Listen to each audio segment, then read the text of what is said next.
Now, we are going to start with the new chapter, that is periodic classification of the elements. Periodic classification of the elements. So far, 118 elements are known. 18 elements are known. But let me tell you, it's very difficult and very cumbersome process to remember all the elements, to remember their physical property, to remember their chemical property. But somehow, if we tabulate them, if we write them in a tabular manner, then definitely it will be easy for us to learn about their chemical property. In the same manner, for example, if we went to a shop which is of a medicinal shop, or you can say grocery shop, medicinal shop, if you ask the vendor to give me a particular medicine like paracetamol or any other medicine, it is that within, I think, not less than 1 minute or 2 minutes, the vendor is going to provide you the particular medicine, right? How is it possible that among all these medicines he is able to find out and give you the particular medicine within the fraction of the second time? How is it possible? Even if you will go to a grocery shop and ask for a particular brand, they won't take too much time to look for that brand, and they will give you all the gun, don't do it. Okay, they will give you the grocery items within no time.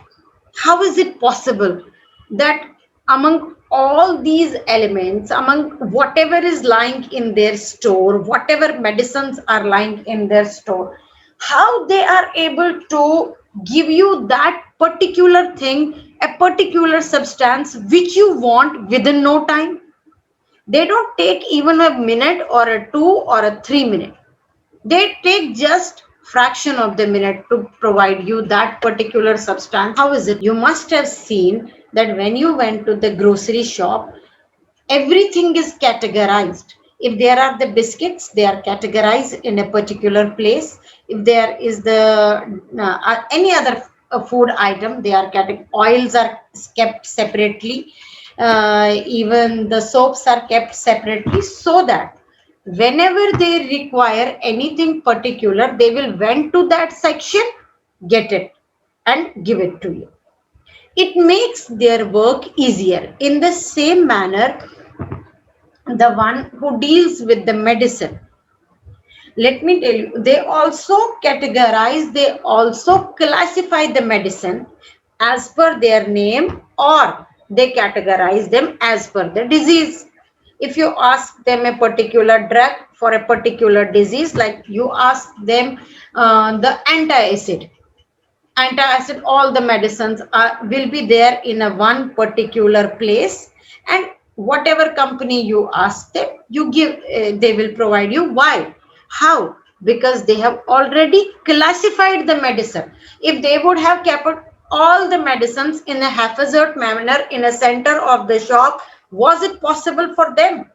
No, it would have never been possible for them to give you the particular substance. In the same manner, if we say, if all the 118 elements are there without any classification, without any tabulation, was it possible for us to learn all the chemical property, to learn their atomic number, to learn their atomic masses? No, it was not possible. So it is the classification which help us to study, which help us to learn, which help us to remember all the property, which help us to remember the chemical property, which help us to remember their atomic number, which help us even to find out that how many electrons are present in their last. That we will discuss it later on, as how they have been classified, how the elements have been classified, so that we can easily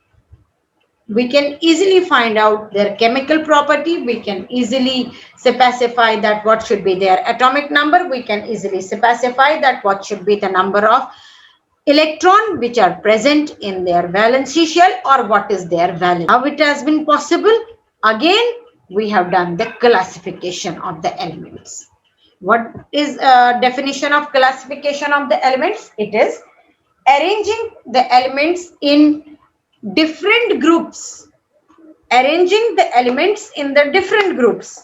Now, what is the basis of the arrangement?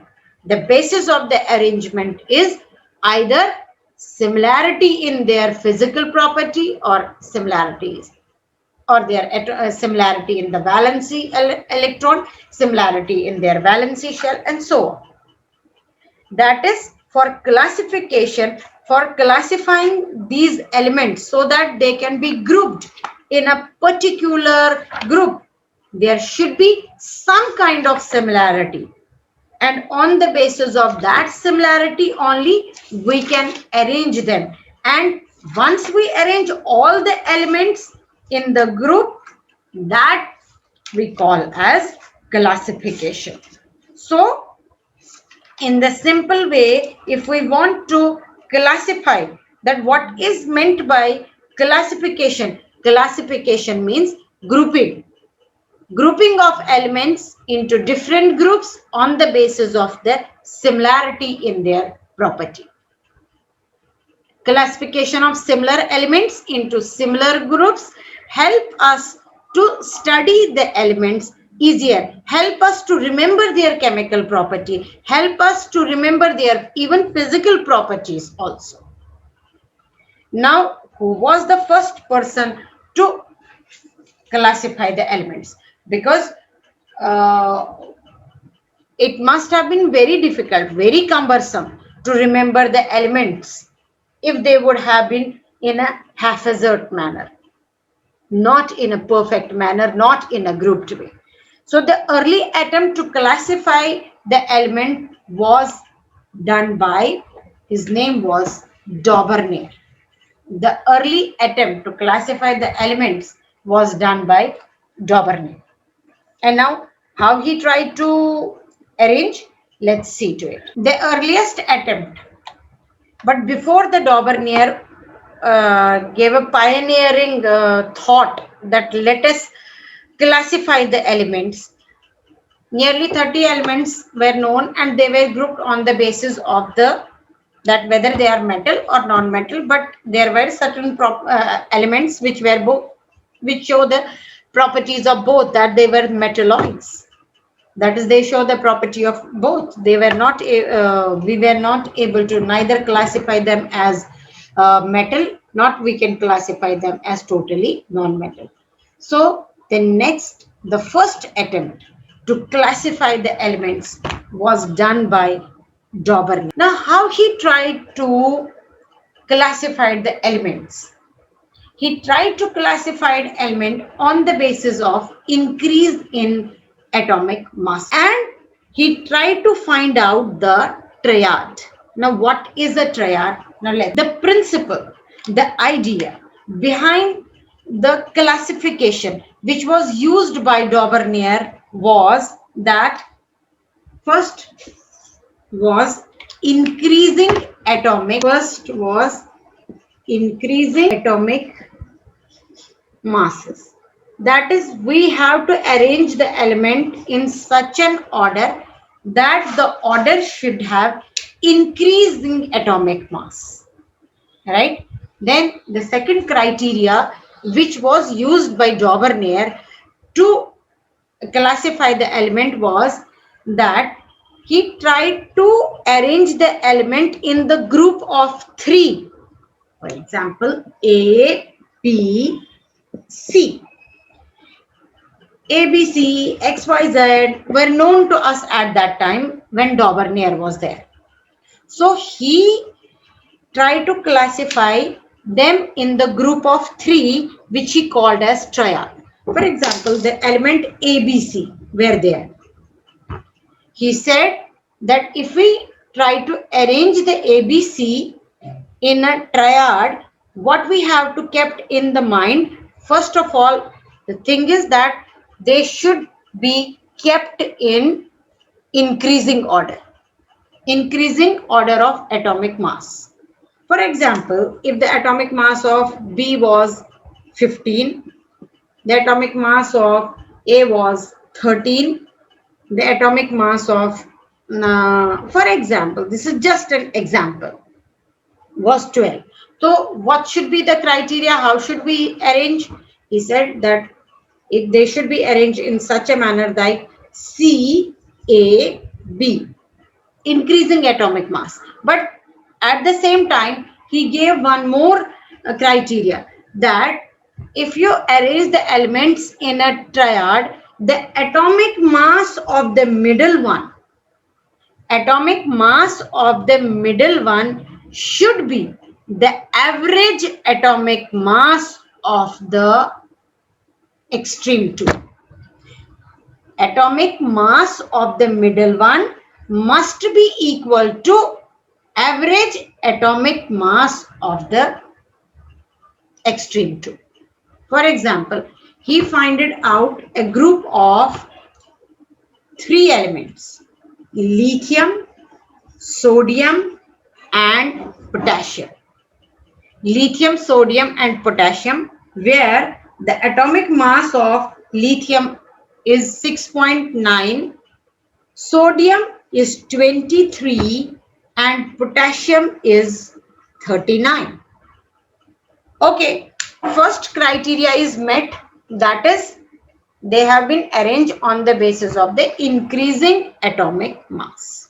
Okay, but what about the second criteria? Second criteria was that the mass of the atomic mass of the middle one should be equal to the average atomic mass of the extreme two. What is the extreme? One is lithium and one is potassium. Let's find out that their average atomic mass. So average atomic mass